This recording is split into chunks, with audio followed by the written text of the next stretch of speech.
სუსის მთავარი ფუნქცია არის სახელმწიფო უსაფრთხოების უზრუნველყოფა, ისევე როგორც მას აქვს ყველაზე დიდი მანდატი ოკუპირებულ ტერიტორიებზე შექმნილი ვითარების ანალიზისთვის. სუსის პოლიტიზაცია და პოლიტიკური ინსტრუმენტად ივანიშვილის ხელში გამოყენება, რა თქმა უნდა, არის შესაძლებელი და ეს პოლიტიკური პრობლემაა ვიდრე სამართლებრივი. ჩვენ ის რეფორმა, რომელიც 2015-ში სუსის ცალკე შესუსტენ გამოყოფით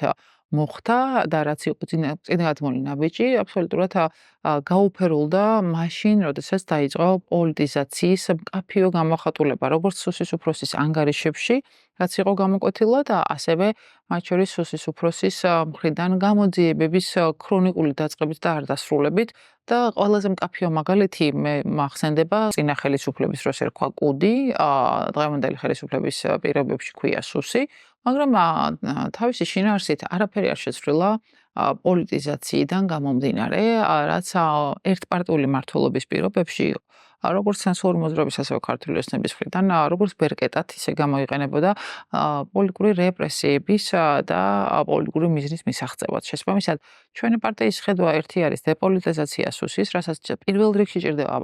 შემთხვევაში პოლიტიკური ნება და მეორე არის საპარლამენტო კონტროლის რეალური განხორციელება სახელმწიფო უსაფრთხოების სამსახურზე, რასაც ჭირდება დამატებით საკანონმდებლო ცვლილებები, ისევე როგორც პოლიტიკური ნება და მრავალპარტიული პარლამენტი, ისევე როგორც არაერთპარტიული მთავრობა ამის ერთ-ერთი წინაპირობაა და ვენეციის კომისიის დასკვნის შესრულება, მათ შორის ანტიკორუფციული ბიუროსთვის ანტიკორუფციული ნაწილის გატანა სუსის მათთან, ესეც მნიშვნელოვანი შესაძლებლობა, იმიტომ რომ სუსი უნდა ემსახურებოდეს სახელმწიფო უსაფრთხოების ინტერესების დაცვას და არ უნდა ყიდდეს ბილეთებს, ასე რომ ვთქვათ, მათ შორის სხვადასხვა წარმოდგენების, რაც ამ არსებულ კანონში ამის შესაძლებლობად არის წარმოჩენილი. შესაბამისად, ყოველთვის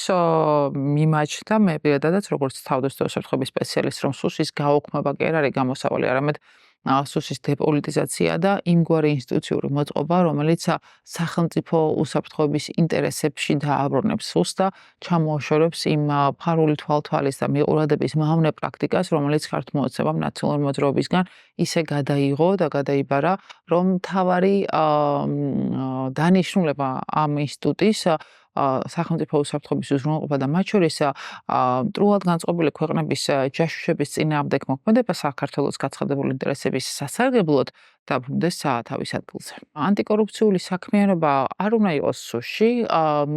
საჯარო უნდა იყოს ამ საკითხებზე, მათ შორის პარლამენტში განხილვა, რაც როგორც წესი დახურულად მიმდინარეობს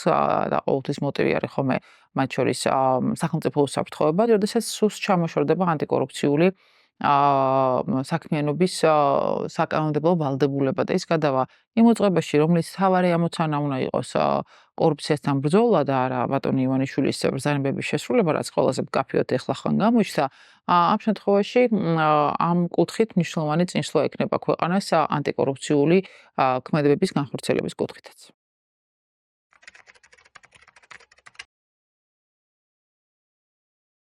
საპარლამენტო კონტროლი არის მნიშვნელოვანი მექანიზმი იმისთვის, რომ უსაფრთხოების სამსახურები იყვნენ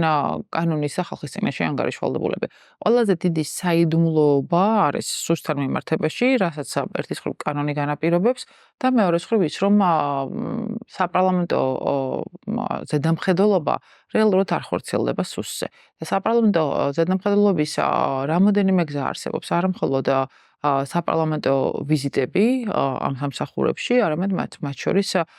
იმ ინფორმაციაზე წომა, რომელიც სუსს გააჩნია. ასე მაგალითად გეტყვით, როდესაც საუბრობთ ფარულ მიყურადებაზე და თვალთვალზე, მე როგორც ერთ დეპუტატს თავდაცვის უშუალობის კომიტეტის თავმჯდომარის მოადგილეს, მხოლოდ ექსკურსია შემიძლია მოვაწყო ამ სამსახურში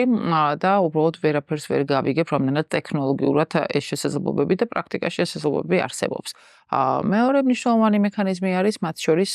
ანგარიში სუსის უფროსის, რომლის დასკვნაც ყოველთვის იყო დადებითი, მიუხედავად იმისა, რომ მე ვიყავი ერთადერთი დეპუტატი ოპოზიციიდან, რომელიც კრიტიკულად ვაფასებდი ამ ანგარიშს და არ იყო იქ ნამდვილად ტაშის მისაღები ანგარიშები კონკრეტულ ასპექტებში, იმიტომ რომ შეიცავდა პოლიტიზაციის მკაფიო ნიშნებს. და მესამე მექანიზმი, რა თქმა უნდა, არის ნდობის ჯგუფი. ნდობის ჯგუფი მე-10 წლის პარლამენტში სრულად არ შექმნილა და ორი ოპოზიციონერი წევრიდან მხოლოდ ერთი ნაციონალური მოძრაობის წევრი იყო, რომელიც ამ შთამბებს არასდროს არ დასწრებია და საჯაროდ აქვს მას ნათქვამი კიდეც. შექმნეს ბიუროკრატიული დაბრკოლებები, ჩემთვის რომ დობის ჯგუფში მეხუთე წევრად არ შევსულიყავი და ევროკავშირის მეხუთე რეკომენდაცია არ შესრულებულიყო. იმ გზით, რაც კვლავ სუსის გამოყენებას უკავშირდება, როგორც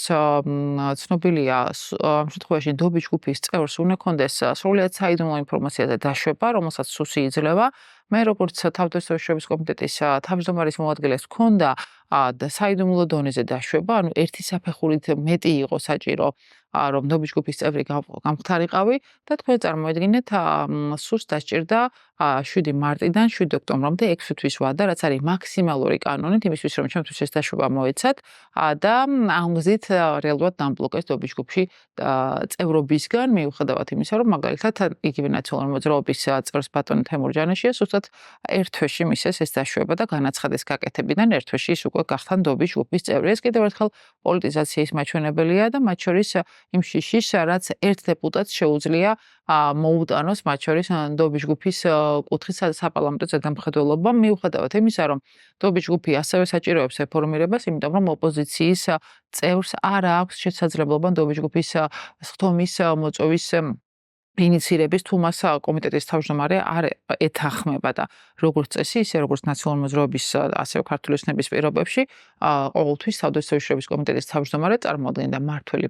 პარტიის ინტერესებს და მმართველ პარტიას და ოპოზიციის შესაძლებლობები დობის ჯგუფში არ იყო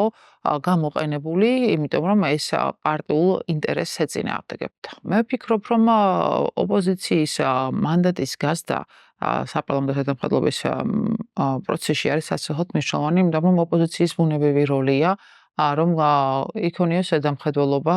სახელმწიფო ინტერესებიდან გამომდინარე. როგორც წესი, ოპოზიცია ბევრად უფრო აქტიური არის ზედამხედველობის ნაწილში, ვიდრე მმართველი პარტია და ერთპარტიულობა დამატებით ამ კუთხით კიდევ უფრო მეტ საფრთხეებს ქმნის.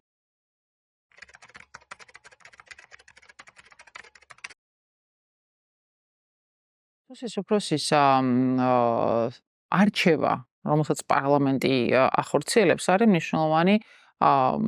ვფიქრობ სწორი პროცესი, როდესაც ლაპარაკობთ საპარლამენტო კონტროლზე და მისი არჩევის საკითხიც უნდა იყოს იმ კუთხით წარმოჩინებული, რომელიც ერთ კონკრეტულ პარტიას და უბრალო უმრავლესობას ცდება. ისევე როგორც ფარულობა უნდა იყოს დაცული სუსის უფროსის არჩევის თუ გადარჩევის საკითხთან მიმართებაში. ამიტომ მე არ ვფიქრობ, რომ არჩევა არის პრობლემა კანონში, სახელმწიფო უსაფრთხოების სამსახურის უფროსის, არამედ ვფიქრობ, რომ მთავარი პრობლემა არის საპარლამენტო კონტროლის არაჯეროვანი შესრულება და მისი უშუალო პასუხისმგებლობა მხოლოდ პრემიერ-მინისტრის წინაშე, რომელიც არის მისი მრჩეველი სახელმწიფო უსაფრთხოების საკითხებში და არა პარლამენტის. კანონში მათ შორის არის ხარვეზი, როდესაც ანგარიშვალდებულებაზეა საუბარი, რომ სამსახურის უფროსი ანგარიშვალდებული, თუმცა სამსახური არა და ესეც გარკვეულ პრობლემებს ქმნის, იმიტომ რომ არ მომხდარა ინტერპელაციის წესით სუსის უფროსის დაბარება პარლამენტში არასდროს, მიუხედავად იმისა, რომ რეგლამენტში ინტერპელაცია, დაბარება მთავრობის წევრების მკაფიოდ გაშთა და შესაძლოა მე არაერთხელ მაქვს პარლამენტში გამოყენებული, მაგრამ როდესაც მინდოდა სუსის უფროსის დაბარება კონკრეტული კითხვების ირგვლივ, ეს პრაქტიკაში ფაქტობრივად შეუძლებელი იყო, იმიტომ რომ ანგარიშვალდებულება სხვაგვარად არის წარმოჩენილი და მე მინდოდა ამის ტესტის კუთხით, რაზეც მითხრეს, რომ სხვასაც სურდა აქამდე, მაგრამ არ გამოვიდა. უბრალოდ რუსული კანონის ინიცირების პროცესმა ხელი შეემეშალა, რომ მე თავად ჩამეტარებინა ეს ტესტი, რომელიც რეალურად კანონის ხარვეზია.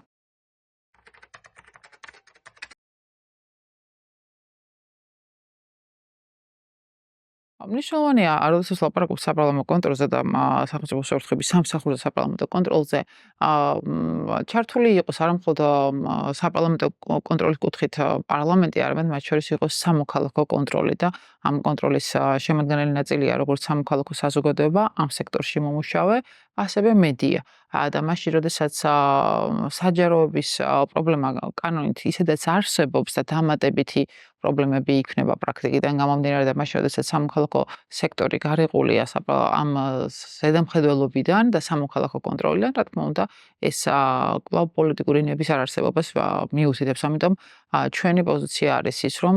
დავაბრუნოთ არა მხოლოდ საპარლამენტო კონტროლი, არამედ სამოქალაქო კონტროლი სახელმწიფო უსაფრთხოების სამსახურზე, იმიტომ რომ დემოკრატიისთვის არის ეს მნიშვნელოვანი საკითხი.